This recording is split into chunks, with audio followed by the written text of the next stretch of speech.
कल चैप्टर चालू किया था फॉरेन एक्सचेंज मैनेजमेंट, ठीक है। कल जो पढ़ा उसके रिगार्डिंग फ्यू क्वेश्चंस पूछती हूँ हियर एंड देयर, नाम जिससे पूछूं से वही जवाब देना, फिर हम आगे प्रोसीड करेंगे, ठीक है। चलो आयुष, फेमा क्या प्रोवाइड करता है हमको?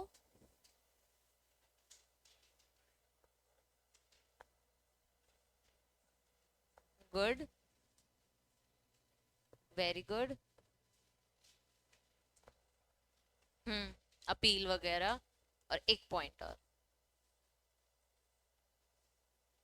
फॉरेन एक्सचेंज कौन देगा? तो उसमें ऑथराइज डीलर का भी पूरा डिस्क्रिप्शन दिया हुआ है, ठीक है। अंशिका, राइट। अंशिका, फेमा में जो उसका रेगुलेशन और मैनेजमेंट है उसका सेक्शन क्या है?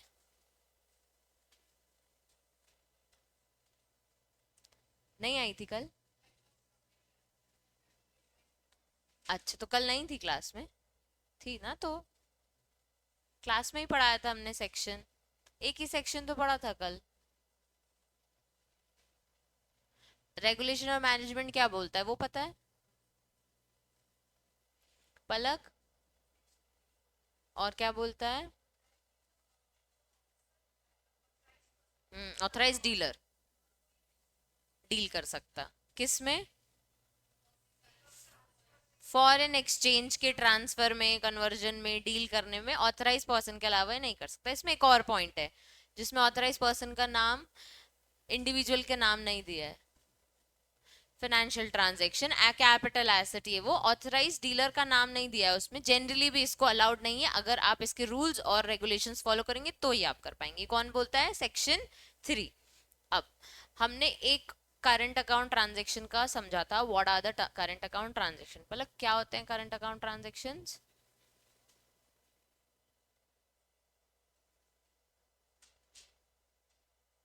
तो नहीं पढ़ा है हमने।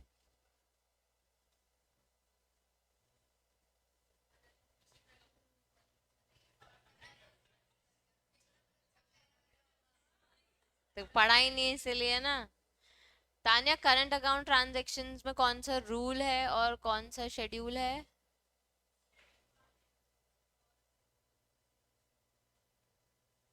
रूल 3 है, ठीक है।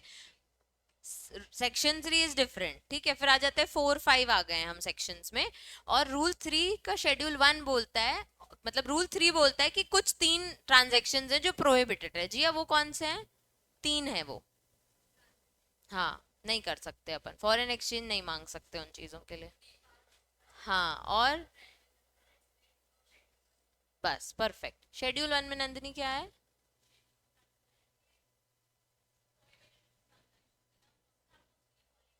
तो कोई 2, 3 बताओ, 3। लॉटरी विनिंग्स के लिए आप पैसा नहीं ले सकते, और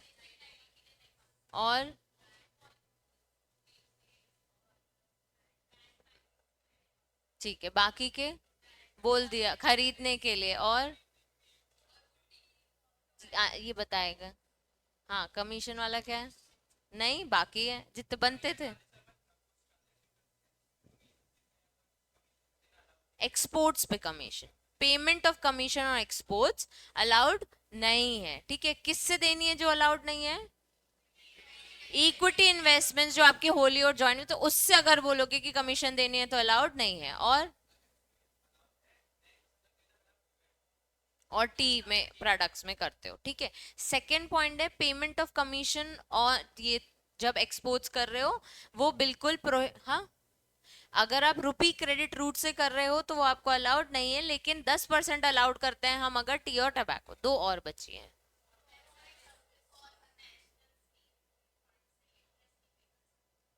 इंटरेस्ट नहीं मांग सकते, ठीक है। अब वो याद करो, ठीक है, तुम लोगों को ऐसे याद है। अब देखो, सेक्शन 3 के वहां एक स्टिकी नोट लगाओ फटाक से।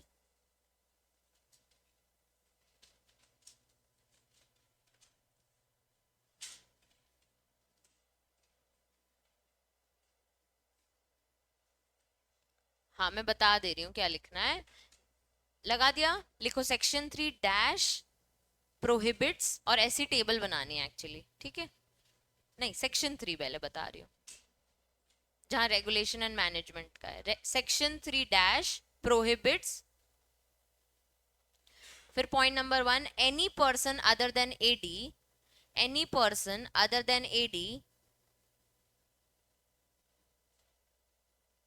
टू डील, एडी यानी ऑथराइज डीलर, उसको एडी बोलते हैं सब, ठीक है। एडी टू डील, ब्रैकेट में लिखो पेमेंट और रिसीविंग,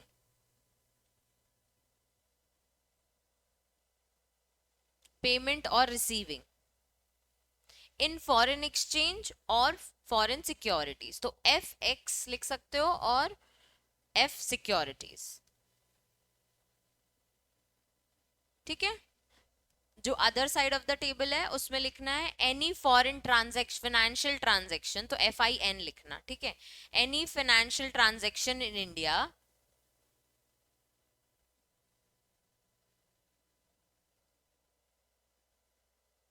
ब्रैकेट में लिखो अक्वायर, कंसिडरेशन या फिर creation of right. Acquire, consideration, creation of right, bracket में लिखना है ये तीन। Any financial transaction India bracket में अक्वायर, कंसिडरेशन या creation of right for assets outside India, for assets outside India. अब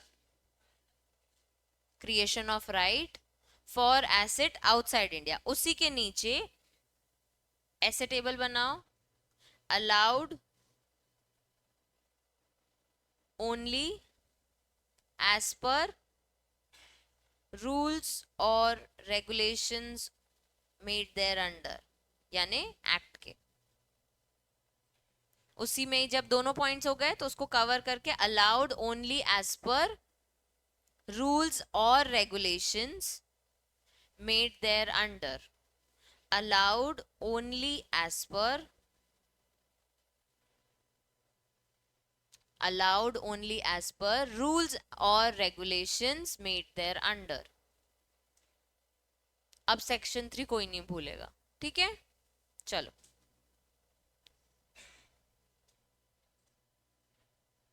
करंट अकाउंट ट्रांजैक्शंस पढ़ने के बाद देयर इज अ टॉपिक जिसमें हमने रूल 3 पढ़ा था। रूल 3 पढ़ा था। रूल 3 क्या बोलता है कि हम प्रोहिबिट करते हैं 3 करंट अकाउंट ट्रांजैक्शंस। रूल 4 बोलता है कि कुछ भी ट्रांजैक्शंस करने हैं जो शेड्यूल 2 में स्पेसिफाइड है, जो कि हमें नहीं पढ़ने, ठीक है। शेड्यूल 2 में स्पेसिफाइड है, उसके लिए prior approval of government of India ले लो, ये रूल 4 बोल रहा है, ठीक है। Rule 3 prohibition, rule 4 approval of government India, जो शेड्यूल 2 में ट्रांजैक्शन स्पेसिफाइड। तो जैसे ऊपर शेड्यूल 1 में ये ट्रांजैक्शंस थे, वैसे ही शेड्यूल 2 में बहुत लंबी लिस्ट है ट्रांजैक्शंस की, इसलिए उन्होंने अपन को वो स्पेसिफाइड नहीं किया। मतलब any kind of current transactions जो अभी मेंशन्ड यहाँ पे नहीं है सब्जेक्ट में, उसके लिए क्या करना है आपको, गवर्नमेंट की अप्रूवल लेनी है। कौन से रूल में उन्होंने बोल दिया, रूल 4। और कौन से शेड्यूल के हैं ये ट्रांजैक्शंस, 2 के। अब रूल 5, रूल 5 बोलता है prior approval of RBI for certain transactions. अब हम ये शेड्यूल 3 पढ़ेंगे, ठीक है। तो governs every drawal of foreign transactions included in schedule 3। मतलब कि शेड्यूल 2 वाले के लिए किसकी अप्रूवल लेनी है, और शेड्यूल 3 वाले के लिए आरबीआई के लिए। वापस स्टिकी नोट निकालो। क्या है ना, तुम लोग भूल जाओगे ये मैम क्या बोल दिया आपने।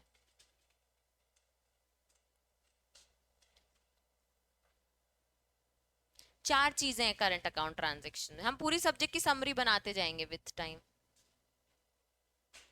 चार चीजें करंट अकाउंट ट्रांजैक्शन में। 1 prohibit current account transaction, schedule 1 में जो दिए हैं रूल 3, और इसमें नेपाल भूटान आगे ऐड कर दो।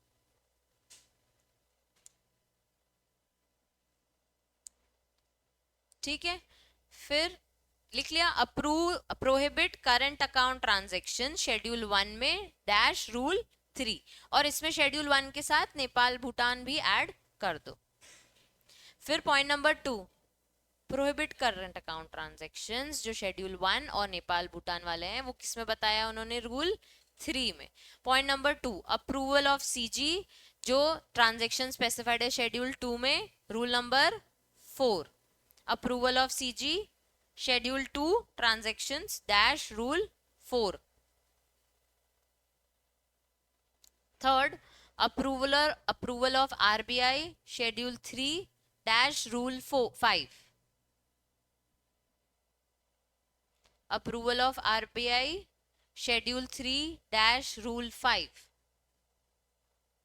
और फोर्थ पॉइंट में लिख दो फ्रीली परमिसिबल ट्रांजेक्शन्स. अब जस्ट नेक्स्ट टॉपिक यही आने वाला है, फ्रीली परमिसिबल ट्रांजेक्शन. तो शेड्यूल 1 2 3 है और रूल 3 4 5 है.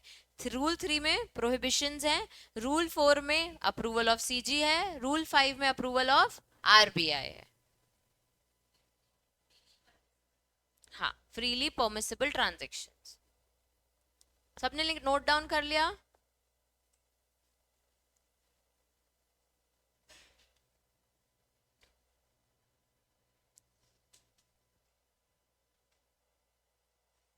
Done done done.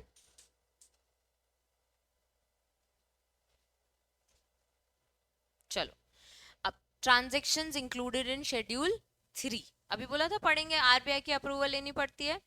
कुछ ऐसे मैंने एक लिमिट बताई थी कि इतना आप विड्रॉल कर सकते हो. अब मेरी बात को समझो, 2,50,000 का यूएस डॉलर हम विड्रॉ कर सकते हैं एडी से एक साल में. एक साल में एक इंडिविजुअल 2,50,000 यूएस डॉलर विड्रॉ कर सकता है फॉर पर्सनल चीजें हैं जो उन्होंने दी हैं कि इस चीज के लिए, प्राइवेट विजिट, मेडिकल, एम्प्लॉयमेंट, इसके लिए आपको फॉरेन एक्सचेंज चाहिए तो एडी से आप इतना विड्रॉल ले सकते हो. ठीक है, इसके ओवर एंड अबव जाना है तो आरबीआई की अप्रूवल लेनी पड़ेगी. तो फ्रीली परमिसिबल ट्रांजैक्शंस यही सारे आ गए, प्राइवेट विजिट, एम्प्लॉयमेंट, बच्चे के लिए, ये सब चीजें. ठीक है, travel for business and everything.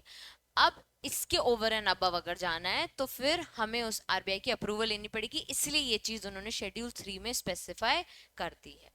Individuals के लिए, only and only individuals, person की डेफिनेशन में बहुत कुछ देखा था. ठीक है, तो इंडिविजुअल के लिए उन्होंने एक स्कीम निकाली है, लिबरलाइज्ड रेमिटेंस स्कीम, RLRS. ठीक है, ये स्कीम में उन्होंने ये चीज अगेन स्पेसिफाई कर दी कि एक इंडिविजुअल, मतलब एक सिंगल इंडिविजुअल एक साल में 2,50,000 का यूएस डॉलर ले सकता है.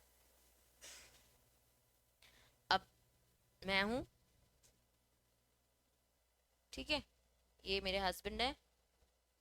अब हमने प्लान किया है कि अब्रॉड चलते हैं जिसके लिए 10 लाख का खर्चा आएगा. ठीक है, एक जन कितना ले सकता है?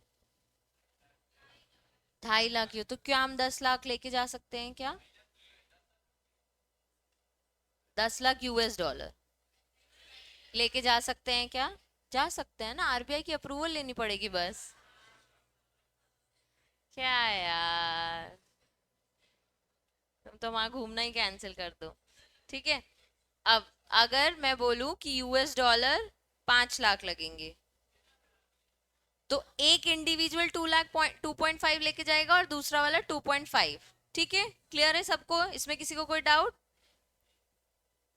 चलो, फैसिलिटीज फॉर इंडिविजुअल. अभी हम एलआरएस स्कीम इसके जस्ट नीचे, पर दोनों चीजें सेम है इसलिए मैंने पहले ही बता दी. ठीक है, facilities for individual. Individual can avail foreign exchange facility for the following purposes with the limit of US dollar 2,50,000 only, इससे ज्यादा नहीं.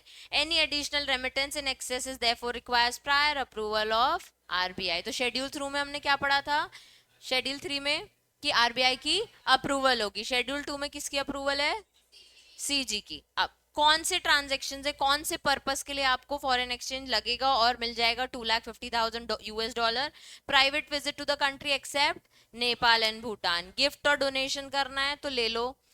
Going abroad for employment, immigration, maintenance for close relative abroad, travel for business या कोई conference, training, medical treatment हो, expenses in connection of medical treatment, studies के लिए जाना है, या any other current account transaction. ठीक है, तो इसके लिए आपको चाहिए तो आपको 2,50,000 यूएस डॉलर पर फाइनेंशियल ईयर मिल सकता है. जस्ट नीचे देखो, स्कीम के बारे में आ गया. पहले ना इसका एक अलग से चैप्टर होता था, अब वो चैप्टर नहीं है, इसी में इंक्लूड कर दिया. ठीक है, further if an individual remits any amount under the scheme of liberalized remittance scheme in a financial year, the applicable limit for the individual is reduced from US $2,50,000 बता दिए by the amount so remitted. अब ये किसको मिलेगी?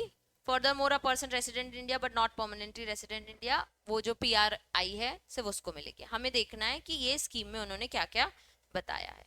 ठीक है,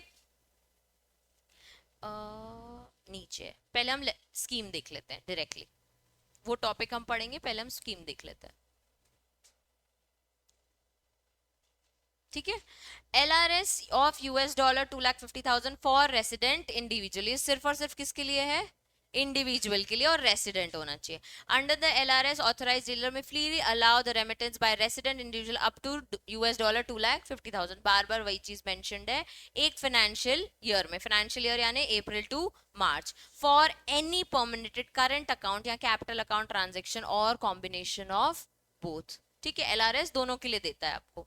the scheme is not available to corporates, partnership firms, HUF, trust and etcetera. तो मैंने पहले बताया सिर्फ और सिर्फ किसको मिलेगा? इंडिविजुअल, तो बाकी किसी और चीज, किसी भी पर्सन को ये चीज नहीं मिलेगी। अब देखो, अभी पढ़ा private visit, gift donation, growing abroad, immigration, maintenance, relative, business trip, medical, सब में ना बस यही बताया। हर एक पैराग्राफ अभी रीड करते हैं हम, सब में बस उन्होंने ये बताया 2,50,000 की आपको रेमिटेंस अलाउड है, उसके उससे ज्यादा अलाउड नहीं है। चलो भूमिका, प्राइवेट विजिट रीड करना स्टार्ट करो।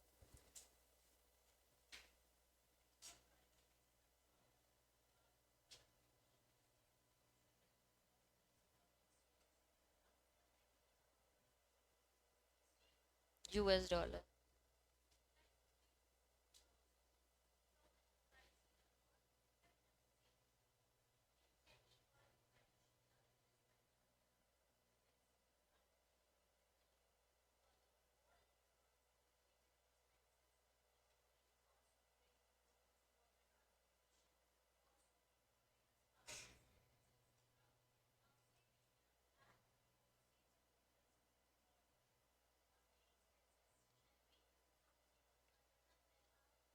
लिमिट।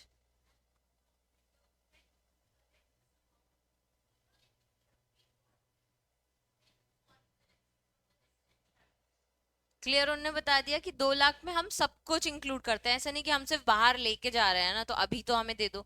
तो वो बोल रहे हैं कंप्लीट टूर गाइड के लिए भी ये एक पैकेज हम आपको इतना ही दे पाएंगे, इसके ऊपर जाना है तो RBI की अप्रूवल लेनी। ये जो FFMC है वो मनी चेंजर वाले का नाम लिखा है, ठीक है, फॉरेन करेंसी मनी चेंजर वाले।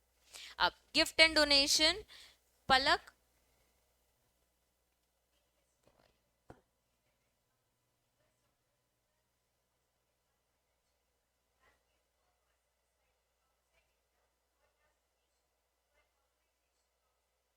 ठीक है, Anshika, abroad an allotment, employment.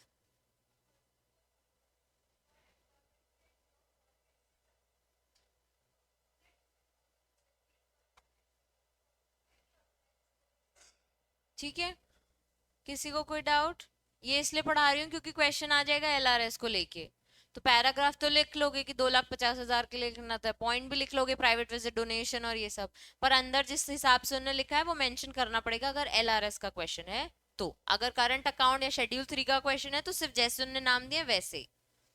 Ayush, immigration.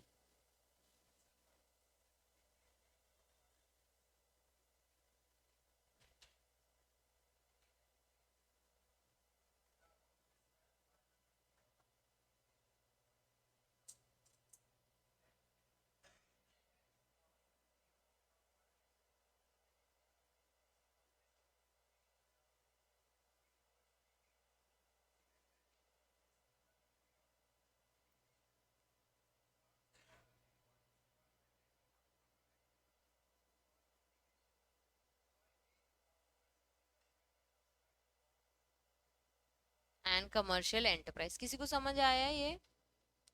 पढ़ा ही नहीं, सुना ही नहीं मैम वो क्या पढ़ रहा था। एक जन क्या?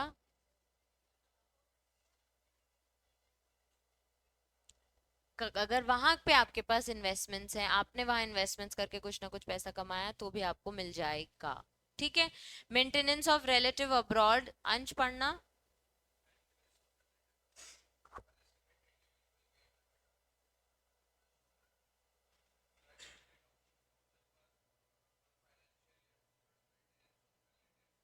As as defined under companies act. Relative की डेफिनेशन पढ़ी है कंपनीज एक्ट में? कौन होते हैं? कहाँ पढ़ी है?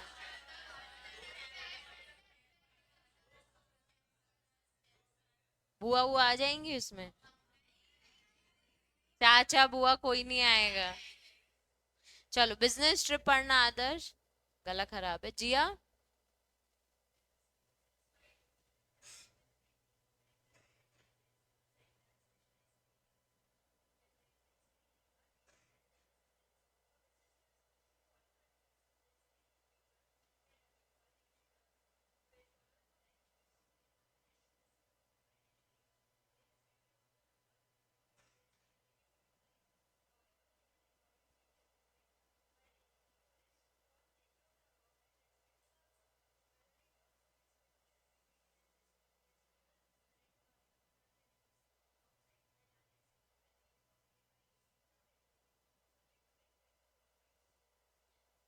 अगर इसकी कंपनी कर रही है तो बात अलग है, खुद से कर रहा है, मेरा बिजनेस है, तो आप एलआरएस स्कीम में कवर होते हो। तो हमने क्या पढ़ा, कॉर्पोरेट्स वगैरह इसमें इंक्लूड नहीं होते, ठीक है।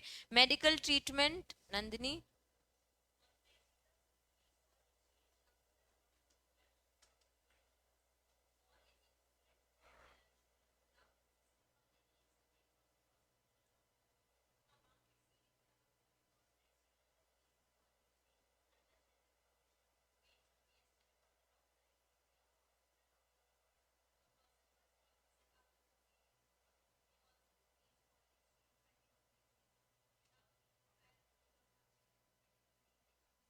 रुकना एक सेकेंड।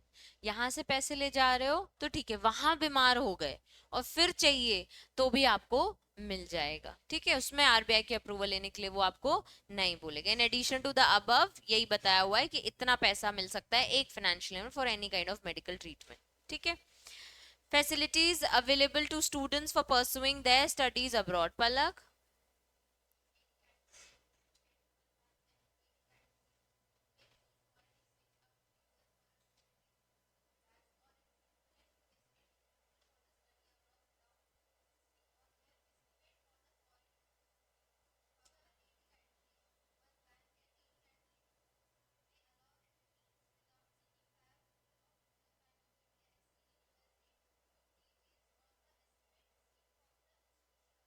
रुक जाओ, देखो अगर पहले से ही पता है कि इतनी फीस लगेगी, आपके पास सारे डॉक्यूमेंट्स हैं, तो वो आपको अलाउ कर सकते हैं। लेकिन आप वहां जा रहे हो, इतना लेके जा रहे हो, उसके बाद बोल रहे हो अब और पैसे लगेंगे और पैसे लगेंगे, तो आरबीआई की अप्रूवल लग जाएगी, ठीक है। तो ये एक स्कीम है जिसमें उन्होंने चीजों को डिस्क्राइब कर दिया है कि कब अप्रूवल लगनी है और कब नहीं लगनी है, और जनरल परमिशन भी लेके वो आपको पैसा पहुंचा देंगे। क्लियर है सबको? चलो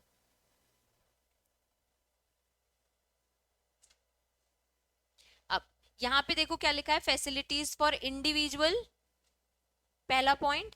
तो individual can avail these things, LRS scheme में भी इंडिविजुअल के लिए ही था, तो अदर देन इंडिविजुअल के लिए मैम कुछ नहीं है क्या? फॉरेन एक्सचेंज नहीं ले सकते? ले सकते हैं, वो भी ऑथराइज डीलर्स, लेकिन उनके लिए कोई ऐसी स्कीम नहीं है। अब उनके लिए ना कुछ कहानी बनाई है उनने कि 1 2 3 4 क्वेश्चन आ सकता है, facilities for the person other than individual क्या है, ठीक है। The following remittance by the person other than individual, तो पर्सन यानी पर्सन की डेफिनेशन में जो आ रहे हैं, ठीक है। Require prior approval of RBI, मतलब इनको अगर चाहिए तो इनको क्या लेना पड़ेगा? आरबीआई का अप्रूवल। अब इनको कितना रेमिटेंस अलाउड है, इंडिविजुअल के लिए बता दिया $2 2,50,000। यहाँ 4 पॉइंट्स में इन्होंने चीजों को एक्सप्लेन किया हुआ है, देखो। पहला पॉइंट है donation exceeding 1% of their foreign exchange. पहले एक बार रीड कर लेते हैं, मैं चारों के डायग्रामेटिकली तुमको एक्सप्लेन कर दूंगी, ठीक है। पहला है donation exceeding 1% of their foreign exchange earning during the previous 3 financial year of US dollar और $50 5 लाख नहीं 50 lakhs लिखा है वो, ठीक है। Which ever is less. तो पहली बात आपको अप्रूवल लेनी है, ठीक है। कितना आप रेमिट कर सकते हो? 1% ऑफ योर डोनेशन पिछले 3 फाइनेंशियल ईयर में जितने किया हो, या फिर 50 lakhs। ये डोनेशन बेसिकली किसके लिए किया जा रहा है कि इंस्टीट्यूशंस हैं अब्रॉड में, ठीक है, जहां आप अपने लोगों को ट्रेनिंग वेनिंग के लिए भेजोगे तो वहां पे आपको उनके लिए कोई फर्नीचर वगैरह खरीदना है। दूसरा, contribution to the funds promotion के लिए, यही एजुकेशनल इंस्टीट्यूट। तीसरा, कंट्रीब्यूशन टू टेक्निकल इंस्टीट्यूशन और body field of donor of the company. पहला पॉइंट अभी थोड़ा सर से ऊपर गया होगा, लेकिन समझो, अगर आप एक कंपनी है, ठीक है, सिर्फ एक कंपनी फॉर्म में समझो, एक कंपनी है, बाहर क्या कर रही है, डोनेशन देती है। तो टाटा कंपनी ले लेते हैं,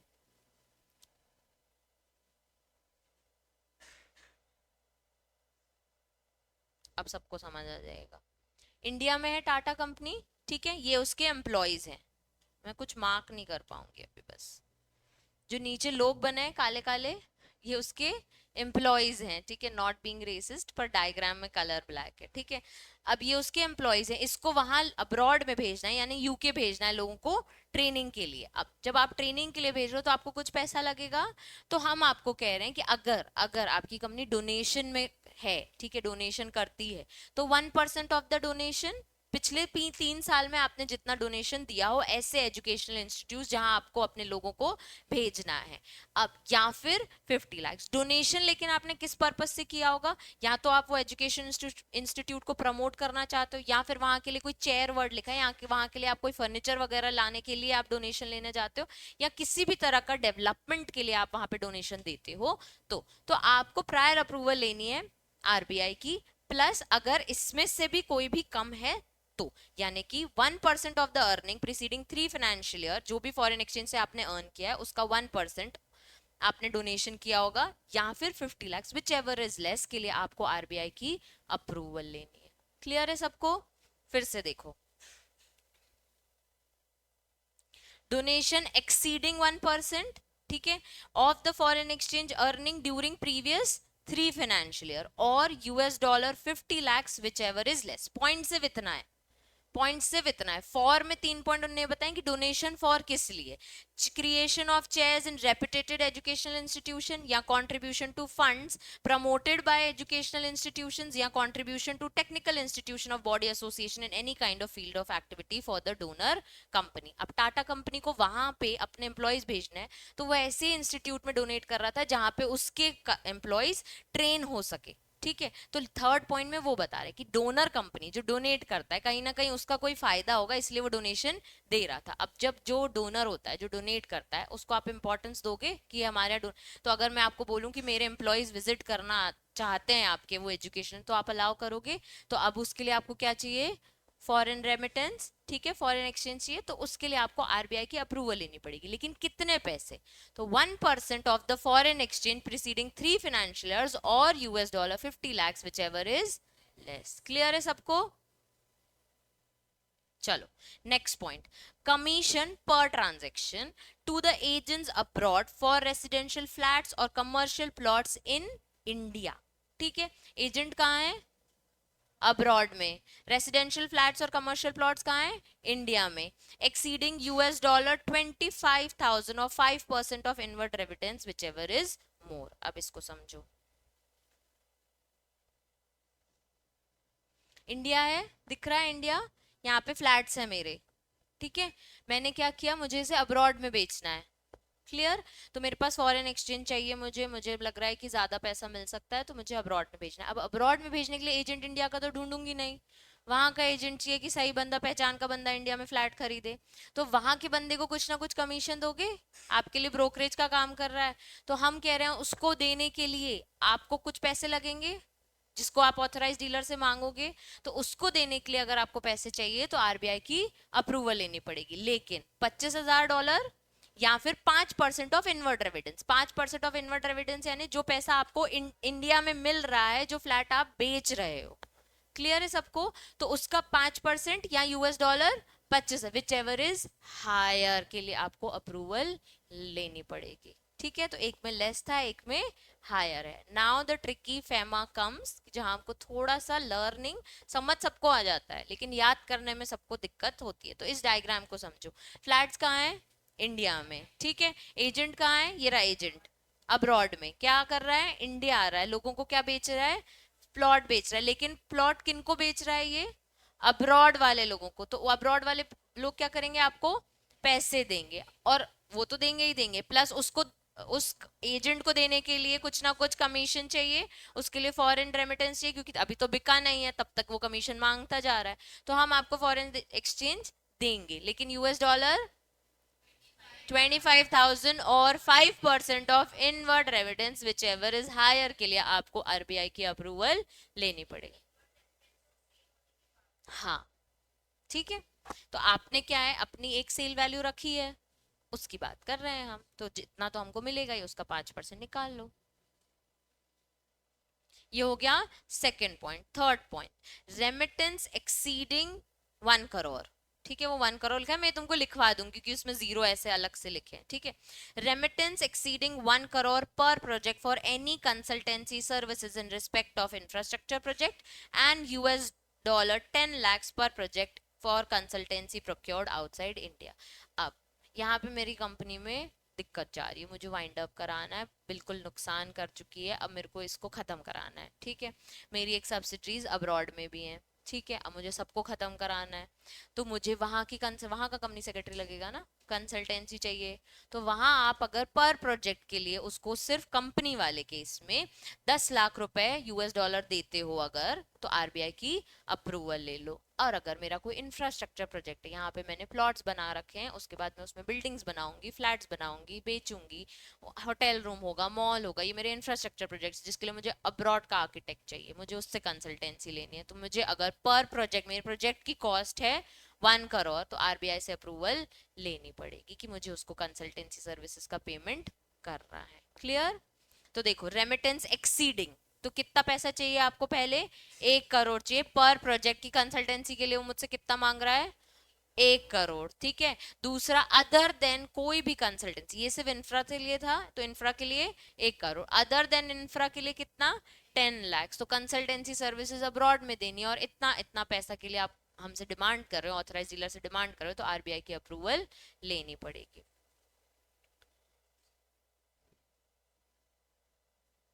तो ऐसे हम बना लेंगे, कंसल्टेंसी सर्विसेज इंफ्रास्ट्रक्चर के लिए कितना, 1 करोड़ यूएस डॉलर, और अदर्स के लिए 10 lakhs। अब लास्ट बचा है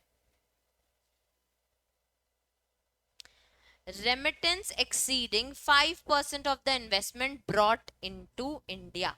ठीक है, रेमिटेंस कितना मंगा रहे हो, 5%, जितना भी तुमने फॉरेन इन्वेस्टमेंट किया होगा उसको तुम्हें मिल रहा है, और US dollar 1 lakh whichever is higher by any entity in India by way of reimbursement of pre incorporation expenses. इसका मतलब समझो, बिल गेट्स कहाँ रहते हैं, कहाँ रहते हैं, हाँ, अब्रॉड में। ठीक है, बेसिकली इंडिया में नहीं रहते। ठीक है, अब वो यहाँ आए, ठीक है, यहाँ आए, अब यहाँ खर्चे किए उनने, ठीक है, और फिर यहाँ पे कंपनी भी बनाई।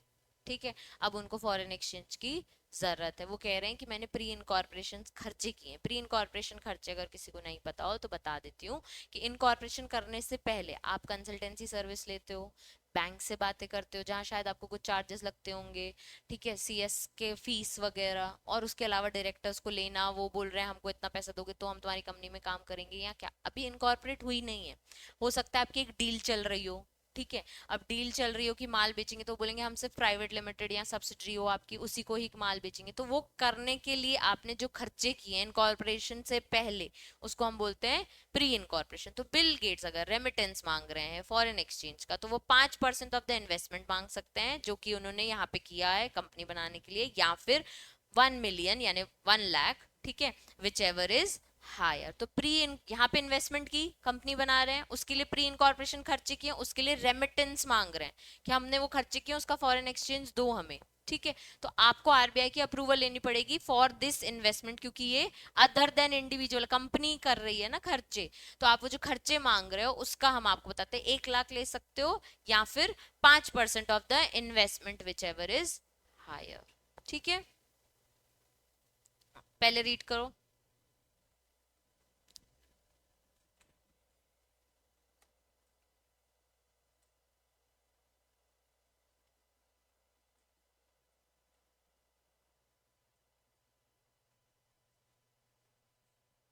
अब देखो, दो बातें बोल रहा है वो, remittance exceeding 5% of investment brought into India. India में कंपनी बना रहा है बिल गेट, क्या कर रहा है, इन्वेस्टमेंट कर रहा है तो उसका 5% या फिर 1 लाख, ठीक है, ये आप मांग रहे हो। ये आप मांग रहे हो, क्यों मांग रहे हो? ये बोल के कि मेरी कंपनी ने प्री इनकॉर्पोरेशन खर्चे किए हैं। जो मैंने यहाँ पे सब्सिडरी कंपनी बनाई ना, वो मेरा एक इन्वेस्टमेंट है, इससे तुम्हारी कंट्री बहुत आगे बढ़ेगी। लेकिन मुझे प्री इनकॉर्पोरेशन खर्चे चाहिए, मुझे रियम्बर्समेंट चाहिए। रियम्बर्समेंट मतलब वापस लेना। जैसे एम्प्लॉयज होते हैं किसी कंपनी में, वो महीने भर में कंपनी के लिए खर्चे करते हैं कुछ, ठीक है, कि क्लाइंट्स के लिए फाइल मंगा देना, स्टेशनरी खरीद देना, चाय मंगा देना। अब ये जो सारे खर्चे हैं, by the end of the month आप रीएम्बर्स लेते हो अपनी कंपनी से। तो यहाँ पे वही कंपनी बोल रही कि मैं तुम्हारे इन्वेस्टमेंट किया ना, उसके पहले मैंने कुछ खर्चे किए थे, वो मुझे वापस चाहिए, ठीक है। तो वो मेरे प्री इनकॉर्पोरेशन खर्चे हैं, उसके लिए मुझे फॉरेन एक्सचेंज चाहिए। मुझे तुमसे पैसा नहीं चाहिए, मैं तुम्हें इंडियन रुपीज दूंगी, लेकिन मुझे जो पैसा चाहिए वो अगर 5% ऑफ द इन्वेस्टमेंट है और 1 लाख है, तो आपको आरबीआई की अप्रूवल लेनी पड़ेगी, ठीक है। अब क्लियर है? अब सब अपने अपने स्टिकी नोट्स निकालो। निकालिए, पहला पॉइंट लिखो,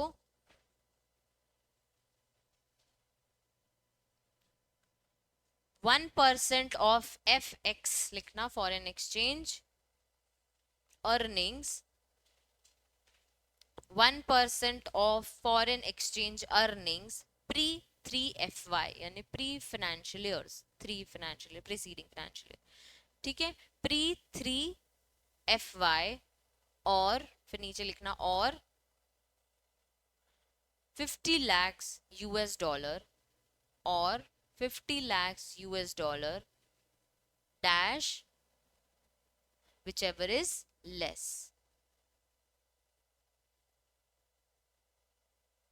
for donation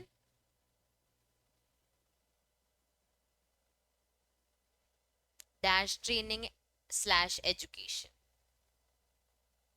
for donation dash training slash education, ठीक है। Point number 2, 25,000 US dollar, 25,000 US dollar और 5% ऑफ इनवर्ड रेमिटेंस, और 5% of inward remittance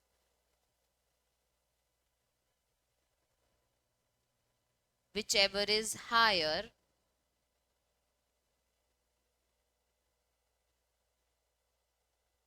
for commission to agent,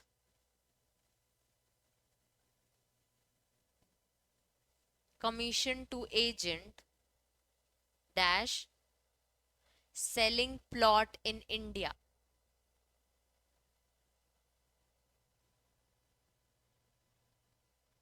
selling plot in India. Agent जहां लिखा है ना वहां अगर जगह है तो ठीक है, नहीं तो नीचे एरो बना के उसमें ब्रैकेट में लिख दो अब्रॉड, क्योंकि एजेंट अब्रॉड में, ठीक है। Selling plot in India, plot नहीं लिखना है तो फ्लैट अपार्टमेंट है एक्चुअली, फ्लैट लिख लो, उसको फ्लैट कर दो। Point number 3, 5% of investment in India, 5% of investment in India और 1 लाख, और 1 lakh US dollar whichever is higher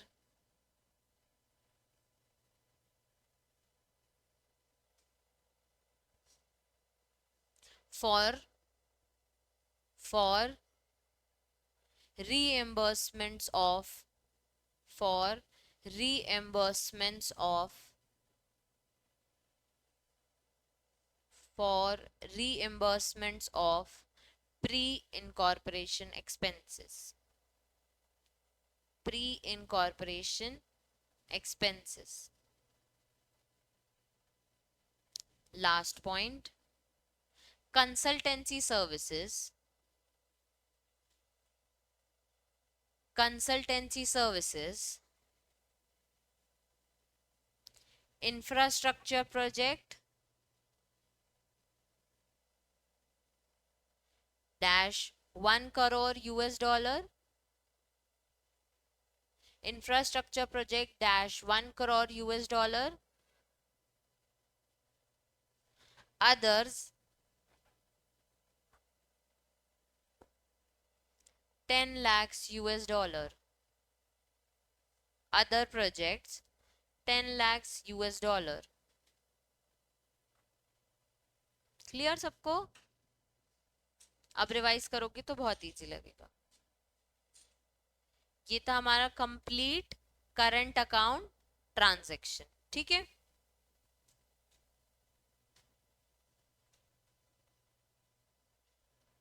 एक पॉइंट लिखा है तुम्हारे एलआरएस स्कीम के नीचे,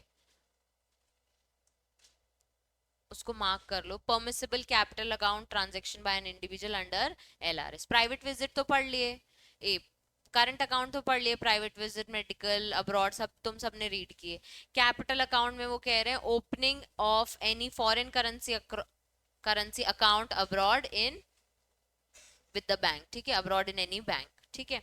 एक्विजिशन ऑफ इमूवेबल प्रॉपर्टी, बाहर कोई इन्वेस्टमेंट्स करनी है, कोई पोर्टफोलियो अपना क्रिएट करना है, तो ये भी आपको करना अलाउड है अंडर US डॉलर 2,50,000.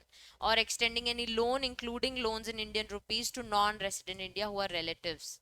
तो कैपिटल अकाउंट ट्रांजैक्शन में आप यहां से लोगों को लोन भी दे सकते हो. अब एनआरआई को लोन देना है तो फॉरेन एक्सचेंज मांगोगे, 2,50,000 का US डॉलर ले सकते हो, considering it as a capital account transaction. Clear है? चलो, अब ये स्कीम हो गई. अब फेमा के अंडर कैपिटल अकाउंट ट्रांजैक्शन क्या होता है? करंट में हमने पढ़ा था all transactions who are not capital account transactions. So what are capital account transactions? Which alters the assets, liabilities including contingent liabilities outside India for person resident India. क्या बोल रही है? नहीं. अब कैपिटल अकाउंट ट्रांजैक्शंस में क्या है? विच alters assets और liabilities including contingent liabilities outside India for person resident in India. अब ध्यान से सुनना, क्या कर रहे हो? एसेट्स एंड लाइबिलिटीज कहां कर रहे हो? Outside India. कौन कर रहा है? लेकिन PRI. यहाँ बैठ के अपने एसेट्स और लाइबिलिटीज जो आपके बाहर हैं उनको आप ऑल्टर वगैरह करोगे तो उसको हम बोलते हैं कैपिटल अकाउंट ट्रांजैक्शंस. और assets and liabilities in India by person resident outside India and includes the transaction. देखो, PROI अगर इंडिया में खेलेगा, मैंने तुम लोगों को स्टार्टिंग में ही फेमस समझाया था कि अगर लवीना जॉन के साथ डील करेगी इन रुपीज तो भी ये क्या है? Regulated by FEMA. अगर जॉन US डॉलर में लवीना के साथ डील करेगा तो भी क्या है? ये रेगुलेटेड बाय फेमा. तो कैपिटल अकाउंट ट्रांजैक्शंस में हम दोनों चीजें पढ़ेंगे, चाहे यहाँ बैठा बंदा बाहर खेल रहा हो, चाहे बाहर बैठा बंदा यहाँ खेल रहा हो, हम दोनों को कैपिटल अकाउंट ट्रांजैक्शंस में कवर करेंगे अगर वो एसेट्स एंड लायबिलिटीज में ऑल्टरेशंस कर रहे हैं तो. ठीक है. चलो, कुछ examples of capital account transactions दिया है. Are transactions such as Indian party making any investment in equity share capital contribution in foreign entity, या फिर वहां आप कोई भी immovable property acquire कर रहे हो. A transaction which alters assets and liabilities including, वापस वही चीज लिखी है. ये सारे काम चाहे PROI कर रहा हो इंडिया में या PRI कर रहा हो आउटसाइड इंडिया. सेक्शन 6 में उन्होंने क्लासिफाई किया, हमने पहले ही पढ़ा था व्हाट डज वेमा provide, classes of capital account transactions. तो सेक्शन 6 में उन्होंने बताया कि कौन से क्लासेस में आप कैपिटल अकाउंट ट्रांजैक्शंस कर सकते हो. ये मार्क कर लो. And limit up to the foreign shall be admissible for such transactions.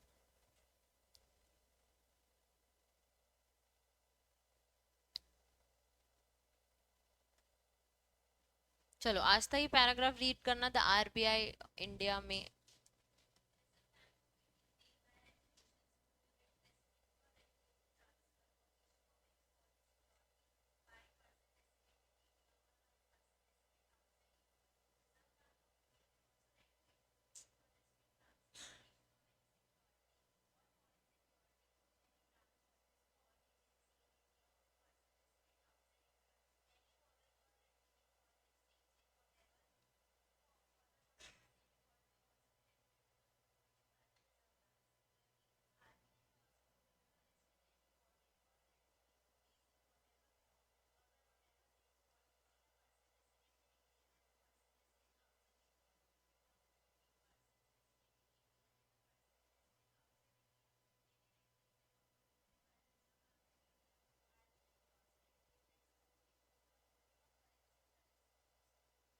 रुक जाओ, देखो बहुत सारा कुछ लिखा था, ठीक है, मैं तुमको बता रही हूँ, आरबीआई सब करेगा, ठीक है। पहले मार्क करो, देखो वो बोल रहा है रेगुलेशंस प्रोहिबिट रिस्ट्रिक्ट और रेगुलेट द ट्रांसफर, ठीक है। मतलब तुम ऐसे तीन वर्ड याद करो, पहले तो प्रोहिबिट रिस्ट्रिक्ट और रेगुलेट, ठीक है। पहले वो बात कर रहे हैं फॉरेन सिक्योरिटी की, ठीक है। फिर वो बात कर रहे हैं सेम चीज पी आर आई भी कर सकता है और पी आर ओ आई भी कर सकता है। फिर वो बात कर रहे हैं बोरोइंग्स की, कि आप लोन बाहर से ले भी सकते हो, और लेंडिंग की, यहां से लोन दे भी सकते हो। उसके बाद बात कर रहे हैं डिपॉजिट्स की, चाहे तो यहाँ पैसा जमा कर भी सकते हो, चाहे अब्रॉड में भी पैसा जमा कर सकते हो, लेकिन ये सब रेगुलेट प्रोहिबिट या फिर रिस्ट्रिक्ट कौन करेगा?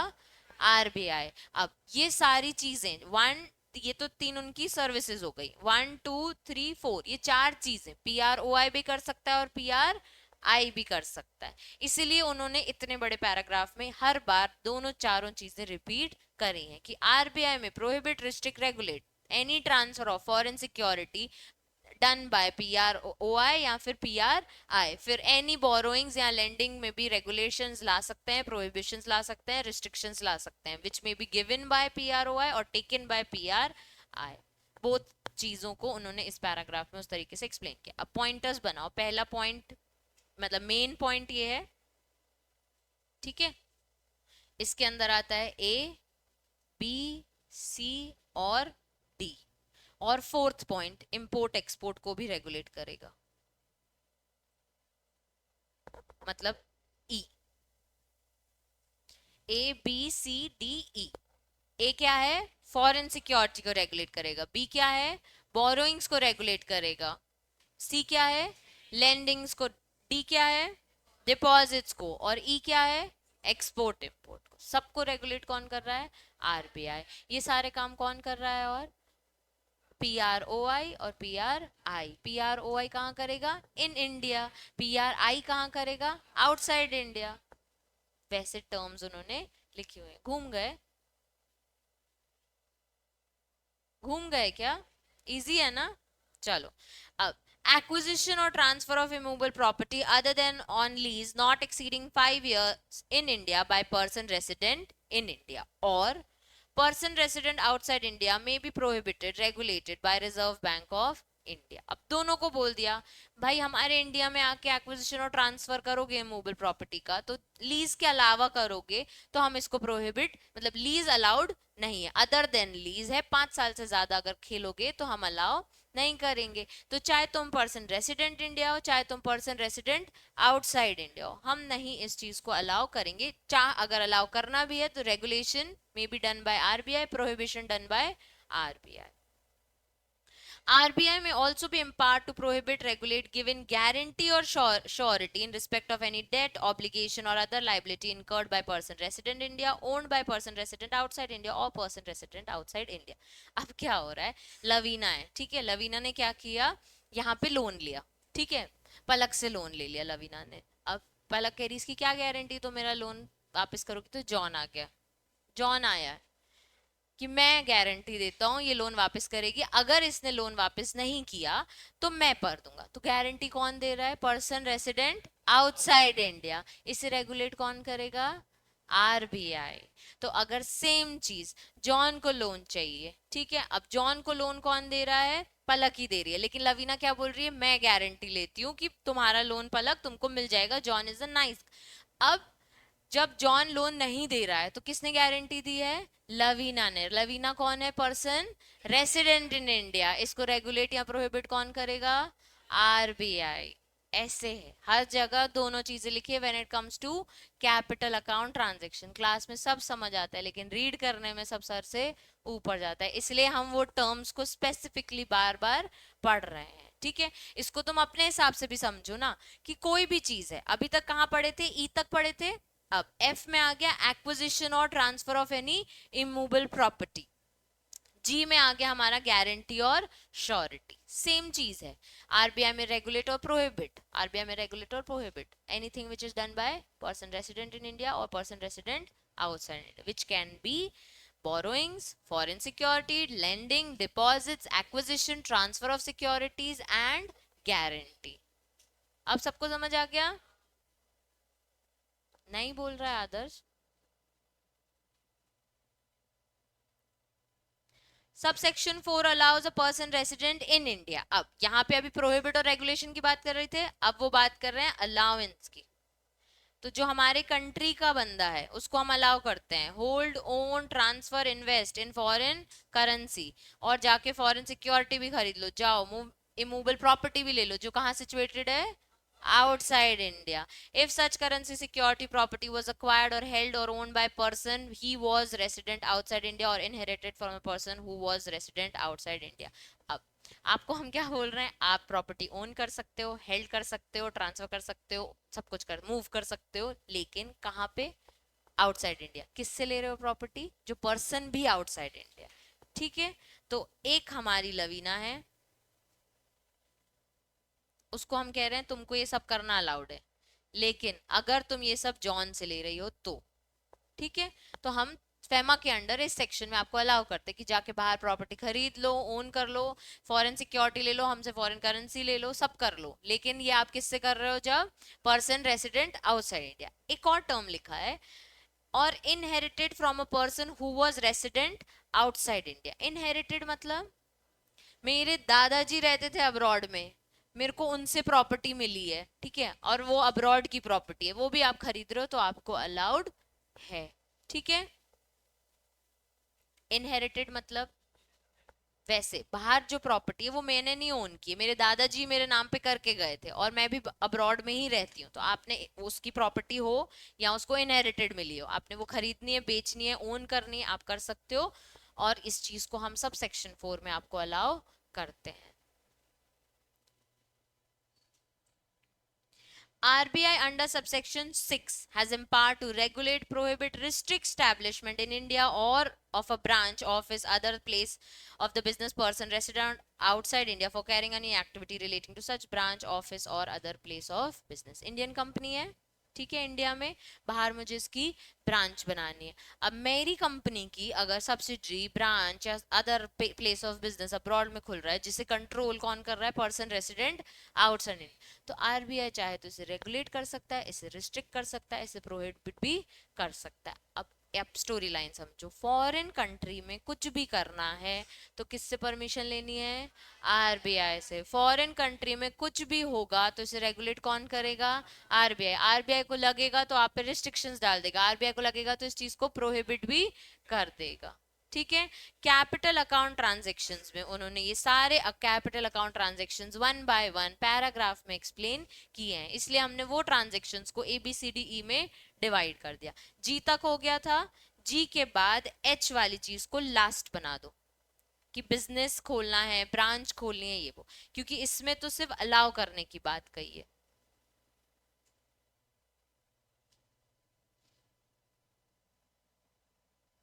स्टिकी नोट,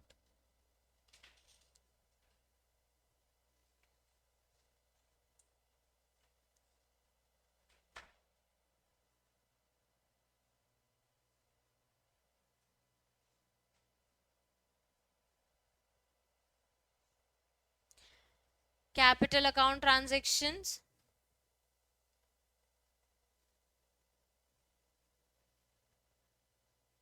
लिखा, कैपिटल अकाउंट के ट्रांजेक्शन्स, ठीक है। पॉइंट नंबर 1, PRI के foreign assets and liabilities bracket में ऑल्टर, PRI के foreign assets and liabilities bracket में ऑल्टर, PRO के इंडियन एसेट्स एंड लाइबिलिटीज का ऑल्टर, PROI के इंडियन एसेट्स के एंड लाइबिलिटीज का alter. Transactions under six subsection 3, under section 6 भी लिख सकते हो जो अभी अपन ने पढ़े, ठीक है, 3 4 5 सब पढ़े अपन ने, तो ट्रांजेक्शन अंडर सेक्शन 6। और 4 पॉइंट बना दो, prohibited capital account transaction, transaction under section U/S यानी अंडर सेक्शन 6। और point number 4, prohibited capital account transaction. PRI के फॉरेन एसेट्स लाइबिलिटीज, PROI के Indian assets liabilities, transaction under section 6 और prohibited capital account transactions. लिख लिया सबने?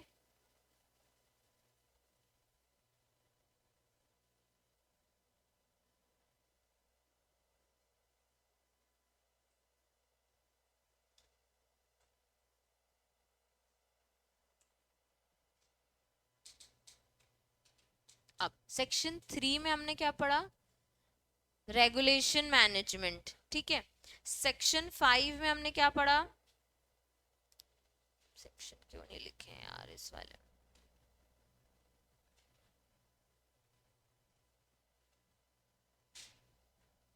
ये रहा, current account transaction is section 5। Section 6 is capital account transaction. 3 में क्या पढ़ा? Regulation management. 4 में क्या पढ़ा?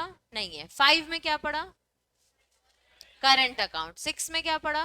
Capital account.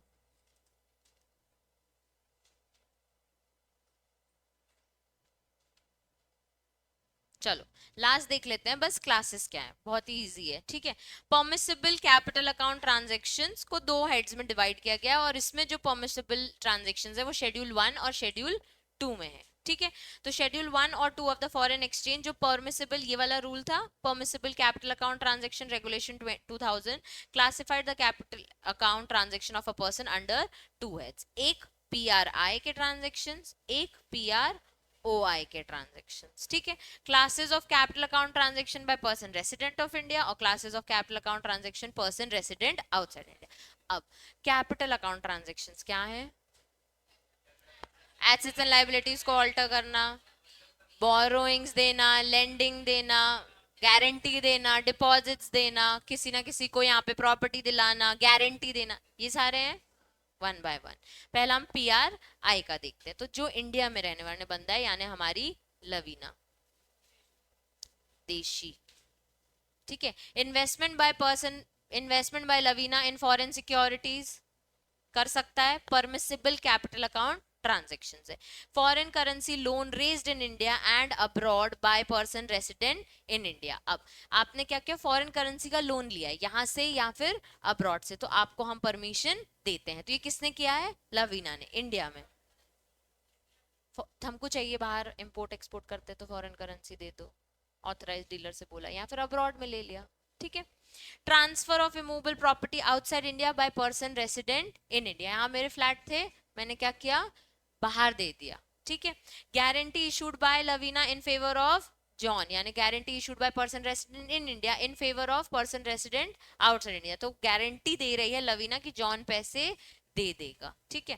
Export import holding currency और करेंसी नोट्स दोनों चीजें अलाउड हैं आपको करना कैपिटल अकाउंट ट्रांजैक्शन में। Loan and overdrafts, borrowings by person resident in India from a person resident outside India. Lavina यहाँ बैठे बैठे जॉन से लोन या बोरोइंग्स या ओवरड्राफ्ट भी ले सकती है। Maintenance of foreign currency accounts in India and outside India by person resident in India. Authorise dealer के पास अपना एक अकाउंट बना सकती हूँ, बार बार फॉरेन में आना जाना होता है मेरा, ठीक है। तो मैं फॉरेन करेंसी उसके पास भी मेंटेन करा सकती हूँ और अब्रॉड में भी मेंटेन करा सकती हूँ। Taking out insurance policy bye person resident India from an insurance company outside India. यहाँ बैठे बैठे मुझे इंश्योरेंस बाहर वाली कंपनी से लेना है तो भी वो मैं ले सकती हूँ, ठीक है। लोन और overdraft by person resident in India to resident outside India. पहले लोन लेने की बात हो रही थी, अब देने की बात हो रही है। Remittance outside India for capital assets of person resident in India. यहाँ पे बेच के फिर पैसा बाहर भेजना है तो वो भी आप भेज सकते हो। Undertake derivatives contract, derivative contracts future contracts कर सकते हो और तुम लोग ने पढ़ा होगा डेरिवेटिव्स वही है, वही वाली सिक्योरिटीज भी आप खरीद सकते हो, ठीक है। ये कौन हो गया हमारा? PRI। क्या क्या कर सकता है?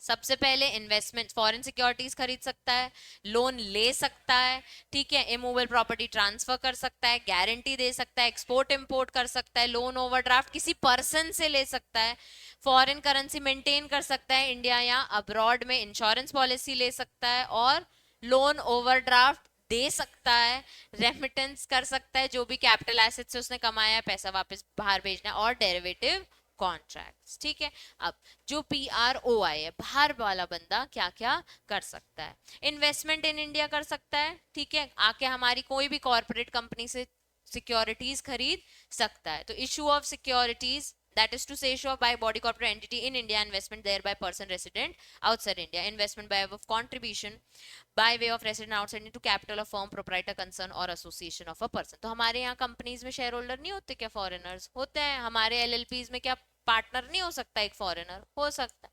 तो PROI सबसे पहले इंडिया में इन्वेस्ट कर सकता है। एक्विजिशन और transfer of immovable property in India by person resident outside India, बाहर वाला बंदा यहाँ के प्रॉपर्टीज खरीद सकता है, खरीद सकता है।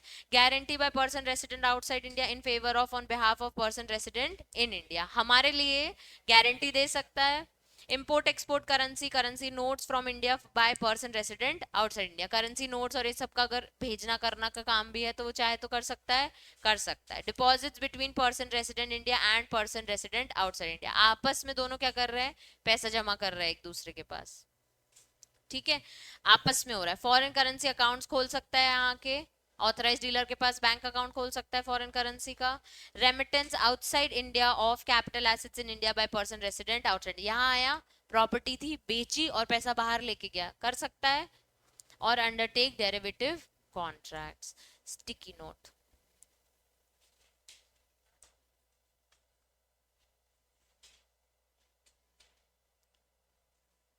बहुत सारी, हाँ बस इसके बाद नहीं परेशान करूंगी, बस लास्ट कॉमन पॉइंट्स लिखो, कॉमन पॉइंट्स।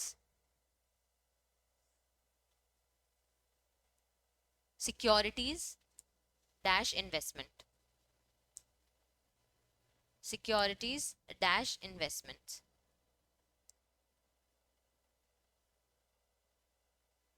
ठीक है। Immovable property, transfer of immovable property,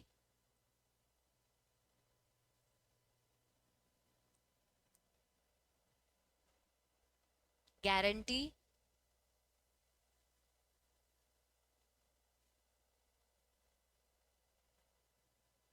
लिखा।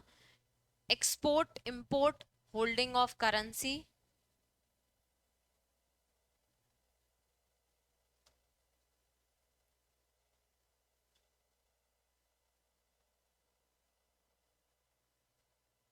Loan,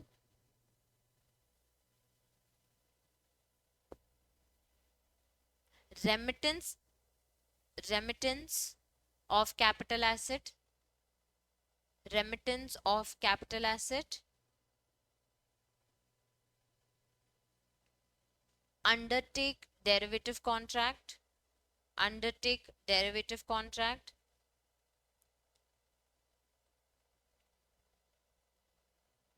deposits,